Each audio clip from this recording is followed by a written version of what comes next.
skiers, it's Emily from skiessentials.com, and I'm out here on this beautiful sunny day skiing on the Blizzard Sheeva 9s. New this year with some changes in the construction and shape. I've been really loving these skis. They've been a standout ski for me this winter. Last time I got to take these out was earlier in the winter, a little bit softer, springier snow. Today we're skiing some groomers and just really love the feel of these skis. They're super stable underfoot, but still have a lot of life to them, a lot of energy. So we're gonna head out and keep skiing, and we'll see you back in the studio to talk a little bit more about them. Bye.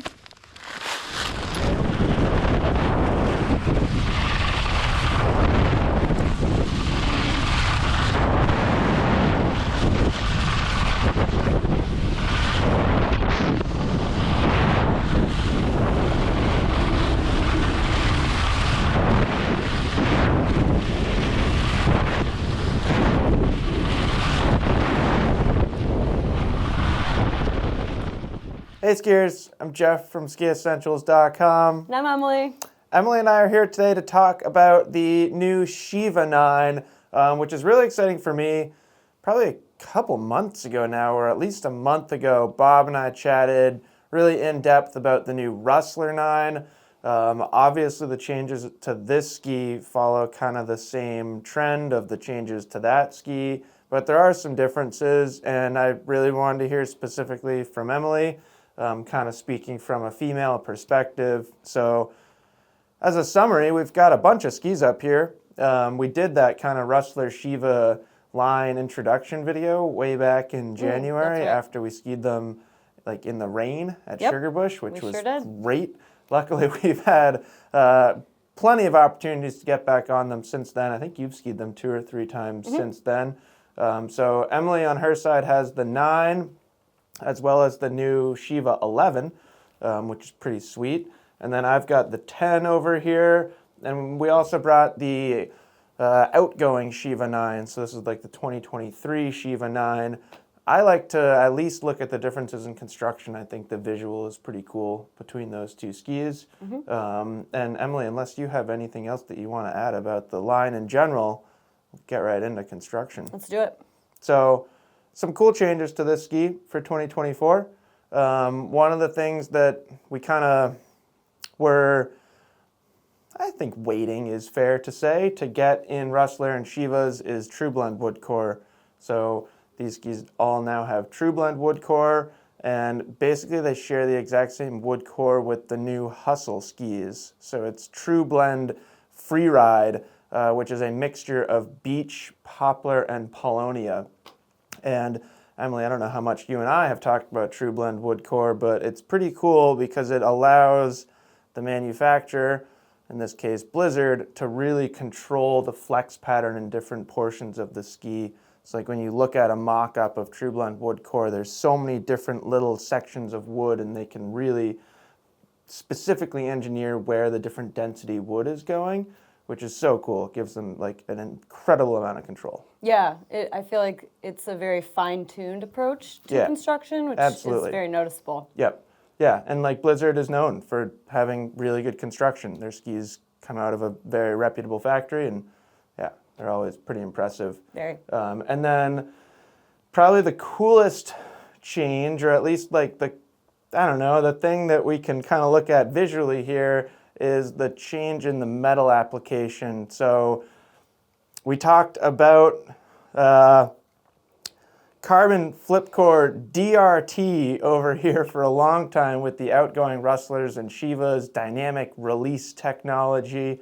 And while the performance is pretty similar, or at least follows the same kind of theme, what they do is a lot different. So maybe we'll start with this ski. In this ski, you had full width metal underfoot, and then it kind of tapered as you reached the tips and tails, ending pretty much exactly where the rocker starts. And then Emily, what you've got going on over there is you've got flux form, which is metal along the edges, and you can see it. Hopefully it comes across on camera. Definitely longer, than the metal in the Sheeva 9. Yep. Underfoot in the Sheeva skis in particular, that metal does run along the edge still, but there is not an extra sheet of metal right underfoot. So that's the difference between Rustler and Sheeva for 2024 is Rustlers get one extra sheet of metal underfoot. This is basically fiberglass in the same exact spot. Yep. So pretty darn cool. I thought Bob kind of had a great way to think about the new construction, and he referred to it as a tuning fork, which is cool. Like the way that the metal kind of extends, if you think about a tuning fork and how it's like absorbing vibrations or dissipating vibrations, like I think it's fun to think about it that way. Bob is good like that. Yeah, Bob comes up with some great analogies. And then Emily, from a shaping perspective, really pretty similar. We just went a little bit wider.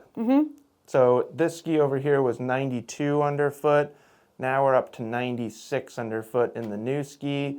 If you want to hold those two together, I feel like rocker profile hasn't changed dramatically. No. I think maybe like a little bit more shallower splay. and Yeah, just a little bit more abrupt in the new ski. And tail rocker's pretty similar too. You know, I still think both of these skis have a considerable amount of rocker in them.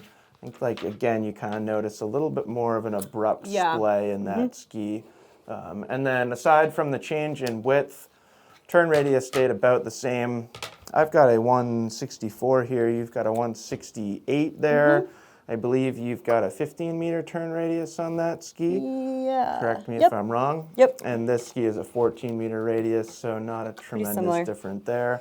So that's about it. I think that was a good refresher on construction and shape differences or changes from the outgoing ski. Again, we did that preview video and article. So if you're looking for like more information, you can go back and watch that. Also, the Rustler 9 video would have a lot of the same information. So we can move right along to performance. We skied this thing a lot. I have like 12 clips of you skiing this. Yep. And somewhat unfortunately, it's all very similar footage, just kind of skiing groomers. We were like waiting for the snow to soften on the day that we were filming it a lot, but feels like a good place to start. Emily, what's your assessment as a groomer ski? Well, so the first day I took these out was that early season, spring-like day at Sugar Bush. Yep, but you got to ski some softer snow there. Yeah, too. it was soft. It was definitely, I would say, maybe even pouring. Like it was wet. It was a rainy day. But so we were pretty limited as far as terrain. Yep. So we were basically skiing groomers, but that kind of gave me the perfect opportunity to test the carving capabilities of it. Yep. And I would say it was almost instant that I noticed, I would say, the harmony between the use of wood and the flux form technology, as they call it. I mean, Blizzard did an amazing job with the construction of these, I think. It just blends this lightweight, playful feeling ski with this really ideal strength to weight ratio and just very stable and powerful underfoot and where it's needed. Yep. So when I initiated a turn, it was just really easy and smooth, and you could just really feel the even, consistent flex pattern. But then, you know, leaning into a turn and getting them up on edge, I just felt really confident, and it was just really reliable. And then, so there's that. And then when I wanted to release out of the turn, there was just so much energy and pop. Yeah. And that just really left a lasting impression on me, I would say. Yeah. I remember you saying that like a number of times. It was probably on that first day that we skied them, and I think when you got back on them later in the year, which is probably the footage that everyone's watching right now. The amount of like energy and kind of like lateral acceleration. Yeah, it just kind of boosted you out of the turn. Yeah. And I was just having a blast. I mean, that's really was my biggest takeaway. So, you know, I think the placement of metal along the edges just really ramps up the stability and the edge grip quite a bit. compared to last year's, just that change in the placement. Yeah, so, there weren't many complaints about Rustlers or Sheevas, this outgoing version, but the one thing that did come up every once in a while is it felt like there was sort of like a hinge point here where you would kind of fold the ski a little bit if you really were powering, especially the forebody of the ski, like generating your turn from the shovel. And at least on the Rustler 9, I found a lot more consistency through the whole ski, which, for me, and it sounds like the same for you, just like translated to a lot of confidence. Yeah. Confidence and like an intuitive Very feel. intuitive, also just very accessible.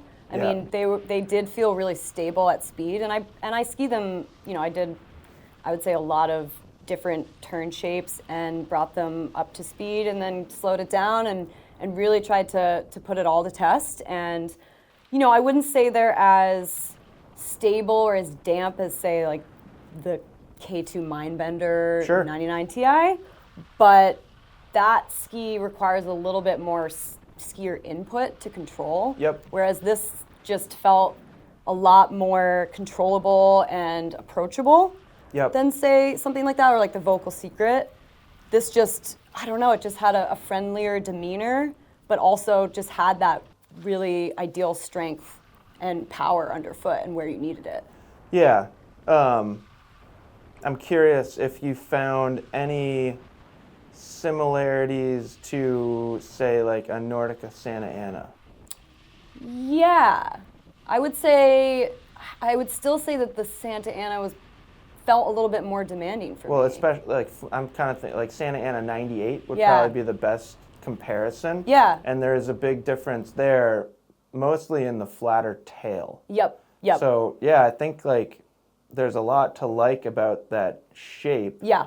I also think it's fair, and you were kind of alluding to this, to, like, those other skis are a little bit more powerful. Yes. And I, like, this to me, and I was kind of thinking about this as I was skiing the Rustler 9, it feels a little bit like if you were to take like a Santa Ana 98 and give it the Santa Ana 104 shape. Yeah.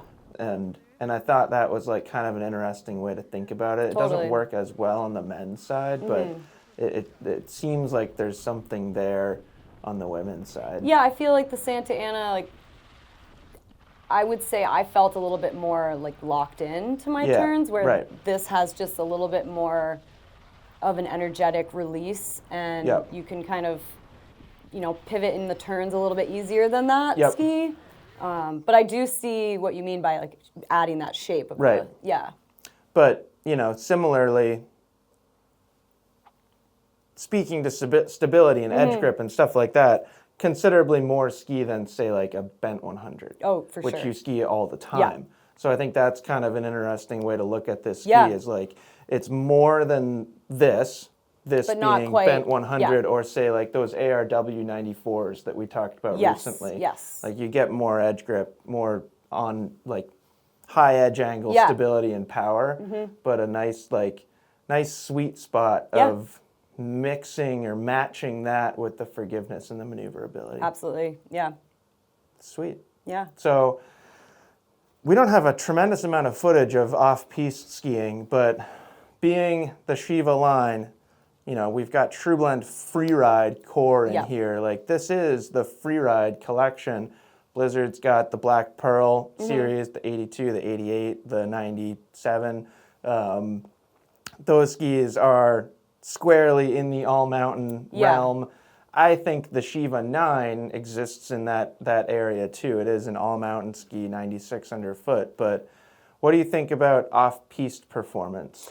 I mean, I know that there isn't a ton of footage of off-piste skiing by me, but I know that I did take it into tighter terrain than the groomers in the footage. Definitely encountered some bumps and tree skiing, and I think the Off-Piste Performance just really highlights its versatility. They are really maneuverable, really quick edge to edge, and I found that they could really handle it all. And I think that speaks to the construction and shape characteristics. I mean, the metal along the edges adds that stability like we've been talking about, but then with the tail and the tip unencumbered by that, they're just really forgiving. They bend and flex really naturally.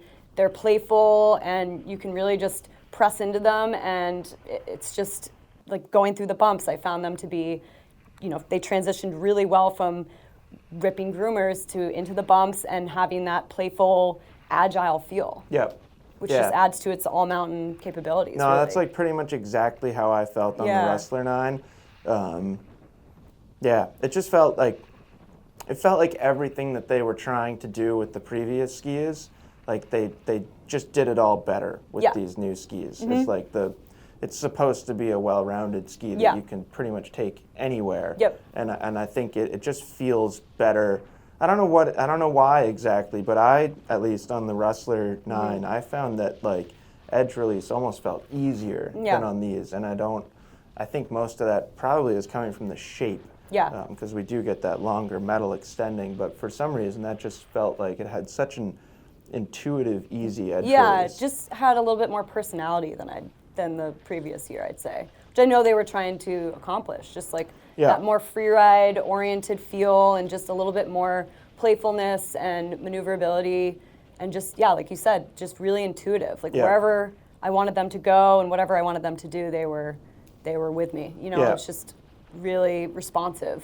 Yeah, I agree 100%. I feel like I wonder like how much of it is perception, because this has been out for like 4 years now, and I remember when the Rustlers and Sheevas first came out, and we were like, these have so much personality. Right. And then like we ski them for 4 years, and it kind of gets lost a little bit. And I think it was time to refresh the line. Definitely was time, because we had like Bob and I thought they were going to do it for last year, and then we got the Hustle skis, and we were like, that's interesting. Okay, another year of Rustler Sheeva. And I think it was definitely time, and I think they did a really good job. So much so that I honestly think it's fair to say that like Blizzard had been losing some excitement as a brand over the past couple of years. Like they kind of got a little bit of it back with the Hustle skis, and like I remember skiing the Hustle 10 for the first time, being like, this is it. Like this is sweet. And I think they like really have captured more of that kind of excitement and enthusiasm with these new Rustler and Sheeva skis. Yeah, I agree. And I had time on the 10s and the 11s, and the 9s I'd say are definitely the most versatile. Like for around here too. I mean, it would be an ideal daily driver for. Yeah, what do you think about changing from 92 to 96? I mean, personally, I think the extra width just makes them a little bit more versatile. Like, I think just off-piste performance was enhanced a little bit more. I and agree. just adds to the flotation. I mean, like the tips are a little bit wider, and they have that better soft snow performance. Which is nice to have. I mean, it really just allows you to go from groomer to trees, like we were saying, and just like transitions really smoothly. Yeah, it's interesting. Like I asked that question because I've seen some grumblings on the internet of people that were like a little bit disappointed that they went and made it wider. I think a lot of people just kind of like looking at the numbers and just saying like, well, now you've made it more like a Rustler 10 or Sheeva 10 because this didn't get wider and the 11 didn't get wider. So it's interesting, and I understand where those people are coming from, but I feel like in a ski like this, like, what's its purpose and what's its highlight? Like, what is it best at?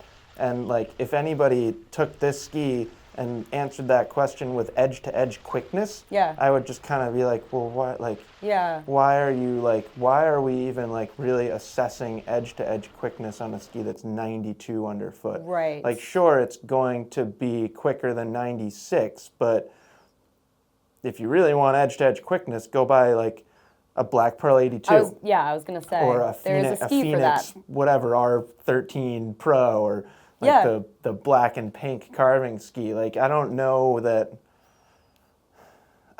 carving needs to be like a highlight. Yeah. And then like 96 is still fine. Like 92. Totally. Like, like you're really splitting hairs there. Like, how wide is So it's a 4 millimeter difference. Exactly. And how wide is 4 millimeters, and what does that translate to when you're going from this edge to this edge? Yeah. Like I don't. To me, that's not a big concern. And are people going from that to this in the same day and really noticing that major difference? Or No, I don't think so. I think these are people just completely hung up on the numbers. Yep. Because I don't think it comes through that. It doesn't feel that way when you're skiing them. Absolutely not. It's not like you would ski this and then go to that and think that felt sluggish. Right. Kind of like you were saying about the energy and like the increased like responsiveness. Like that I think is going to come through more than any difference in like actual change in amount of time rolling edge to edge. Yeah. And, you know, aligning with their purpose for this new iteration is they wanted it to be more freeride focused. Yeah. So adding width to it, that just seems, appropriate. Yeah. No, it's pretty sweet. I think you mentioned this, but it feels like a fantastic stow ski or anywhere in New England, really. Yeah. Anywhere on the East Coast if you're looking for versatility. Yeah. I do think like it'd be fine for a Western skier too, but I feel like somebody out West choosing the Sheeva 9 is probably like less of a free rider, and more of just an all-mountain skier, because you're getting so much more soft snow out there, and even like the groomers are softer. Yep. So it like I think that's like an interesting way to think about it. And then you bring in these other skis like this feels more like a Western skier's ski. Yeah. I don't know why. I mean, obviously the width is why, but it really does feel to me like it breaks down that way. Yeah. Like this is almost, we've talked about this plenty throughout the years, is like, I think we're 102 here, which is like, honestly, the widest ski that I even like choose to own myself is 104. Yeah. That I use here, at least that I use here in Vermont. So like for a lot of people, this is like our powder ski here. Yep. Where out West, this could absolutely be a daily driver. Yeah. Mm-hmm. And I think the 9 out of the Sheeva line, the 9 is more firm snow on piste focused anyway. Yeah, yeah. So yeah, it's perfect for just a versatile all mountain ski, especially around here. I mean, it's when you're looking for that one ski to do it all. I mean, for me, it's like I'm looking for, probably mid 90s with underfoot. I'm looking for a certain flex. I'm looking for, a certain shape. And it's like to find all of that in one ski is not always the easiest. There's always one thing that maybe isn't what you're looking for. But this ski, I have to say, is like kind of covers all grounds. Yeah, no, it is like, the one ski quiver phrase is kind of cliche. Mm-hmm, but if you want to slap a one ski quiver sticker on something, doesn't really, it's hard to think of a ski that would better earn that title than the And I have a few athletes who this is their competition ski for freeride competitions. Which makes sense here in the East. Yeah. And then again, like you go out West and here's your competition ski. And then you make it to the Freeride World Tour and there's your competition ski. Yep. So it's like steps up the ladder in the terrain that you're skiing. And what better, series of skis. Totally. And you're already seeing like those Sheeva 11s on the Freeride World Tour. Oh yeah. And Rustler 11s and stuff like that. Like those are. I had these out in Kicking Horse. Yeah. Yep. And it sounded like they worked quite well. Yes. Yep. And I definitely saw some athletes, that were competing and just higher caliber athletes who had them. It sounded like you earned quite a bit of attention out there too, being on a 2024 Sheeva 11. I sure did. Which is sometimes kind of fun. It was. Yeah. You end up answering a lot of questions, that's for sure. Yeah, everyone thought that they were very pretty. They are. I was going to ask about your perception or your opinion of graphics, and then it felt very superficial, and I was going to skip that. But here we are. I do think they're very good-looking skis. Yeah, they are. Mm-hmm. If I was to pick my favorite out of the Sheeva line, which is not what Blizzard was thinking about when they designed them, which one is Jeff going to like the most? Let's hear it. I like this one. I knew you would pick that, yeah.